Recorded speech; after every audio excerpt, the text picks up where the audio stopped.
மிகவும் ஆரோக்கியமான மற்றும் சுவையான முருங்கைக்கீரை துவையல் செய்வது எப்படின்னு பார்க்க போகிறோம். வாங்க முருங்கைக்கீரையை போய் நம்ம பறிச்சுட்டு வரலாம். நல்ல ஒரு கொழுந்தான கீரையை தான் நான் பார்த்து பறிச்சிருக்கேன். நீங்களும் இதே மாதிரி நல்ல கொழுந்தாக இருக்க கீரையாக பறிச்சுக்குங்க.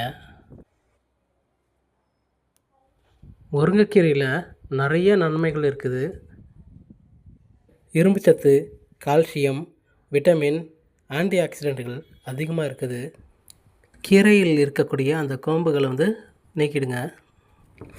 இந்த முருங்கைக்கீரையில் நிறையா வைட்டமின்ஸு, கனிமச்சத்தெல்லாம் இருக்கிறதுனால நம்ம உடம்புக்கு நல்ல சக்தியை கொடுக்குது. இதில் நார்ச்சத்து இருக்கிறதுனால மலச்சிக்கல் கம்மி பண்ணும். செரிமானத்திற்கு ரொம்ப நல்லது. இதில் விட்டமின் சி இருக்குது. இம்யூனிட்டி பூஸ்டர் அதிகரிக்கும். கேஸ் ஸ்டவ் ஆன் பண்ணிட்டு வானலில் வச்சுருங்க.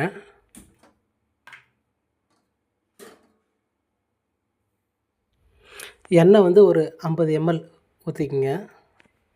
கீரையில் பார்த்தீங்கன்னாக்கா விட்டமின் ஏ இருக்கிறதுனால நம்ம கண் பார்வைக்கு நல்லது. உளுந்து 2 ஸ்பூன் அளவு போட்டுக்குங்க. உளுந்தில் அதிக புரதச்சத்து இருக்குது.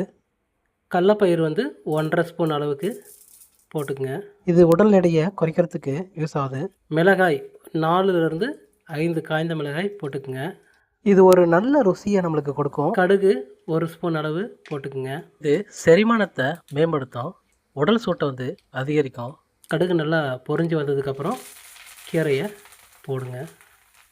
கீரையை நல்லா வதக்கணும். ஏன்னாக்கா அதில் சிறிய கிருமிகள் இருக்கும். அதெல்லாம் வதக்கும்போது அழிஞ்சிடும். கசப்புத்தன்மை இருக்கும், அதுவும் குறைஞ்சிரும். செரிமானம் எளிதாகும். உடலுக்கு சத்துக்களை கிடைக்கும். தேவையான அளவு உப்பு போட்டுக்குங்க. வெங்காயம், சின்ன வெங்காயம் ஒரு 4லேருந்து 5 அப்படி போட்டுக்குங்க.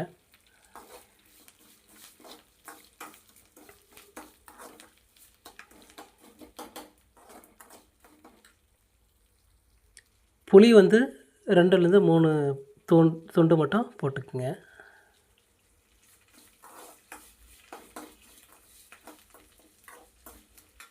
பெருங்காயத்தூள் தேவையான அளவு போட்டுக்குங்க.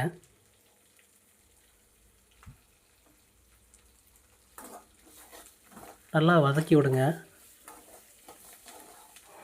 அடிபிடிக்கக்கூடாதுங்க. மிதமான ஹீட்லேயே வதக்குங்க. ஹை ஃப்ளேம் வச்சிங்கனாக்கா கருகிடும்.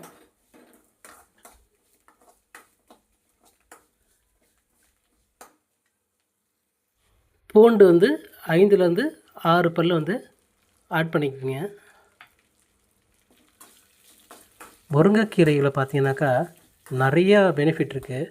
அதை நான் டிஸ்கிரிப்ஷனில் கொடுத்துருக்கேன். நீங்கள் போய்ட்டு அதை செக் பண்ணுங்கள்.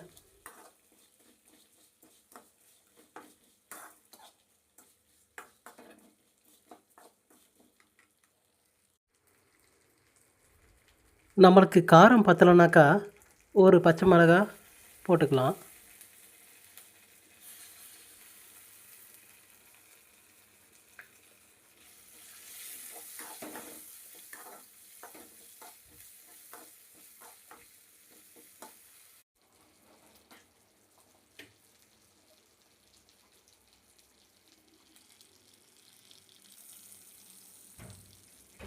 நன்கு வதங்கின பிறகு ஆஃப் பண்ணிருங்க. ஆஃப் பண்ணிட்டு நல்லா ஃபேன் காற்றுல ஆற வச்சுடுங்க.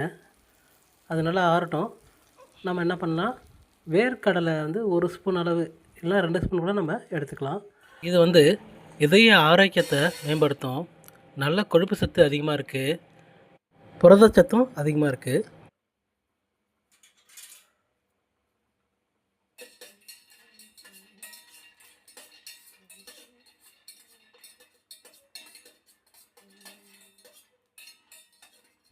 வேர்க்கடலை நல்லா வதங்கினதுக்கப்புறம் ஆஃப் பண்ணிருங்க. அந்த தோல்களை நம்ம ஃபுல்லாக நீக்கிடணும்.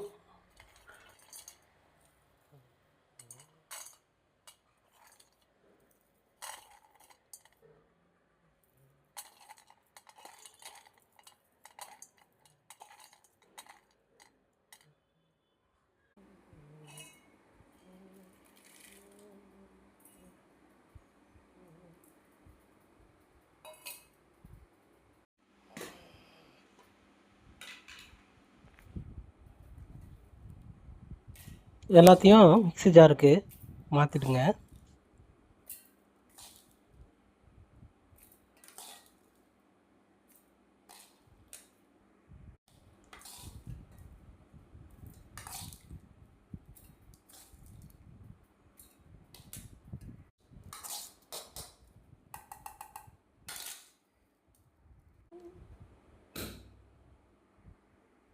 ஃபைன் பேஸ்ட்டாக அரைச்சிக்கோங்க. அவ்வளவுதாங்க.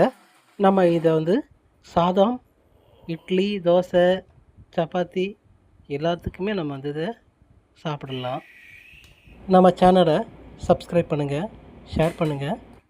மீண்டும் அடுத்த வீடியோவில் நாம் பார்க்கலாம். நன்றி.